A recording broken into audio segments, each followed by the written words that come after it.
আরও একটু বাড়ল অপেক্ষার মেয়াদ।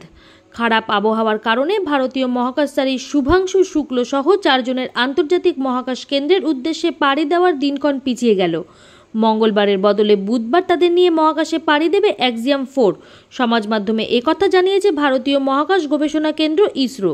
এক্সে পোস্ট দিয়ে ইসরোর তরফে লেখা হয়েছে, খারাপ আবহাওয়ার কারণে অ্যাক্সিয়াম 4 অভিযান 2025 সালের 10ই জুনের বদলে 11ই জুন শুরু হতে চলেছে। ওই অভিযানে ভারতীয় গগনযাত্রীকে আন্তর্জাতিক মহাকাশ কেন্দ্রে পাঠানো হচ্ছে। অভিযানের সম্ভাব্য সময় হল 2025 সালের 11ই জুন ভারতীয় সময় বিকেল 5:30। ইসরো চেয়ারম্যান ভি নারায়ণনের তরফে এই কথা জানানো হয়েছে। ইলন মাস্কের সংস্থা স্পেস এক্সের ড্রাগন মহাকাশযানে চেপে আইএসএসে যাওয়ার কথা ভারতীয় মহাকাশচারী শুভাংশু সহ 4 জনের। মহাকাশযানটি উৎক্ষেপণ করবে ফ্যালকন 9 রকেট।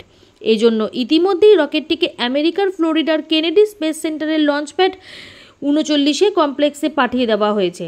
অ্যাক্সিয়াম স্পেস নামে আমেরিকার একটি বেসরকারি সংস্থার মহাকাশ অভিযানে ছাড়পত্র দিয়েছে নাসা। সেই অভিযানে যাচ্ছেন শুভাংশুরা।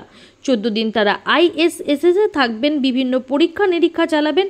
নাসা এবং ইসরোর যৌথ উদ্যোগে দলটি এই কাজ করবে। ভবিষ্যতে ইসরোর গগনযান প্রকল্পের অধীনে যে অভিযান হবে তার ভিডিও স্থাপন করবেন শুভাংশু। এই অভিযানে পাইলটের ভূমিকায় দেখা যাবে শুভাংশুকে। AN-32, জাগুয়ার, হক, মিগ 21, সু-30 সহ বিভিন্ন ধরনের যুদ্ধবিমান চালানোর অভিজ্ঞতা রয়েছে ভারতীয় বায়ুসেনার এই পাইলটের। এবার তিনি মহাকাশে পাড়ি দিতে চলেছেন।